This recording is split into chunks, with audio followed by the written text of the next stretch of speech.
today's video, I will discuss to you my transfer task in ICT 9, installing computer system and networks.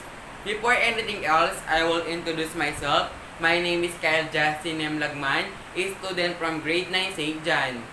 And I'm going to explain to you the function of a computer system, computer networks, system unit, motherboard, disassembling and assembling of a system unit.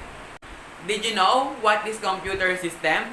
Computer system is a set of integrated devices that input, output, process, and store data and information. Computer systems are currently built around at least one digital processing device. What are the devices of a computer? The physical, touchable, electronic, and mechanical parts of a computer are called the hardware, which is composed of different devices attached to the computer. The following list represents a basic set of devices found in most personal computers. System unit. The main part of microcomputer, sometimes called the chassis. It includes the following parts: motherboard, microprocessor, memory chips, buses, ports, expansion slot, and cards. Motherboard. The main circuit board of a computer. It contains all the circuits and components that run the computer. Central Processing Unit or CPU. The processor is the main brain or heart of a computer system. It performs all of the instruction and calculation that are needed and manage the flow of information through a computer. Primary storage. Internal storage, main memory or memory, is the computer's working storage space that holds data, instruction for processing and process data, information, waiting to be sent to secondary storage. Physically, primary storage is a collection of RAM chips. Two types of memory. Read-only memory or ROM. ROM is non-volatile, meaning it's all data even when the power is on or off. Random access memory or RAM. RAM is volatile, meaning it holds data only when the power is on. When the power is off, RAM's contents are lost. Expansion bus. Bus is a data pathway between several hardware components inside or outside a computer. It does not only connect the parts of the CPU to each other, but also links the CPU with other important hardware. Adapters, printed circuit boards, also called interface cards, that enable the computer to use a peripheral device for which it does not have the necessary connection or circuit boards. They are often used to permit upgrading to a new different hardware. Power supply unit, installed in the back corner of the PC case, next to the motherboard. It converts 120 VAC standard house power into DC voltage that are used by other components in the PC. Hard disk drive, also known as hard drive, is a magnetic storage device that is installed inside the computer. The hard drive is used as permanent storage for data. In a Windows computer, the hard drive is usually configured as the C drive and contains the operating system and applications. Optical drive. An optical drive is a storage device that uses lasers to read data on optical media. There are three types of optical drives: compact disc, digital versatile disc, a Blu-ray disc. Digital versatile disc, designed to optically access the data stored on a DVD. A laser moves back and forth near the disc surface and accesses the data at a very fast rate. There are four main equipment functions of a computer system: input, processing, storage, and output. Input, the transferring of information into a computer system, data entry, in addition to more commonly found methods of input: keyboard, scanner, flash drive, CD. Data can also be entered via vocal dictation and even body movements. For our purposes, input will be accomplished when you, the programmer, Type source code at the keyboard or open a previously typed program. Processing.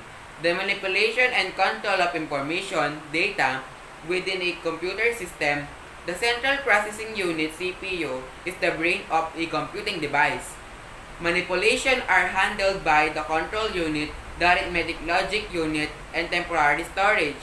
The control unit is the computer policeman that directs the traffic of the computer's thinking. The arithmetic logic unit performs mathematical and logical computation, and the temporary storage RAM holds the thought of the CPU. Storage. The means by which information can be permanently saved until such time as you wish to delete it. This storage may be a computer's internal or external storage. Storage usually occurs on a hard drive, flash drive, a CD, or a cloud account. Output. The displaying of information. Output may occur via display, monitor, audio file, hard copy printing on paper, or printing as 3D models. For our purposes, output will be accomplished when your program displays information on the monitor. Installing of computer system. Step 1. Remove side panels on case. After removing the case from the box, the panels are removed from this case with thumb screws. Step 2. Insert motherboard. In my assembly process, as I was just transferring the parts from one case to another, leaving the CPU cooler installed was the easiest option. Step 3. Check clearances. This computer includes high-performance components. Some of them are large enough that clearance can become an issue. Step 4. Front panel connections. Once the graphic cards was removed, again, it is time to attach the connections for the buttons, lights, USB ports, and audio connections. Step 5. Install power supply. The power supply from the previous case was modular, so only the cables that are needed are plugged into the unit. Step 6. Power motherboard. With the motherboard power being the largest cable and sometimes just long enough, I suggest running these cables first and plugging it into the board. Step 7 is installing optical drive. The optical drive for this computer is a CD or DVD read-write combo. Some people prefer to only connect an optical drive when installing items. Step 8. Installing the hard drive. The size and number of hard drives your computers contains is completely dependent on your style of use and storage needs. Step 9. Connect cables. It is time to connect the cables for the hard drives and optical drives. The cables are keyed so they will only fit in one direction into the board. Step 10. Install RAM. It is time for the RAM to be inserted. If your computer uses more than one stick like mine, refer to the manual for which slot to install the sticks. Step 11. Install graphic card and expansion cards. After that, it is placed and secured with screw in place. A timer tool less is not enough. The network card and audio card for the computer are connected into the slot below the graphic card. Step 12. Cable management. With all components in place, it is time to make your hard work look like a work of art. Hiding cables and organizing them will help in the future if you are looking for high airflow through the case or to light it up. Step 13. Final product. The assembly of a brand new computer can take several hours. Just to remove and mount in a new case with no other modification, it will take 3 hours 2.5 of that just their installing time.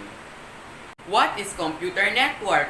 Computer network is a group of computers that use a set of common communication protocols over digital interconnection for the purpose of sharing resources located on or provided by the network nodes. Basic types of networks, which includes the following.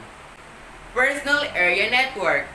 is a computer network for interconnecting electronic devices centered on an individual person's workspace.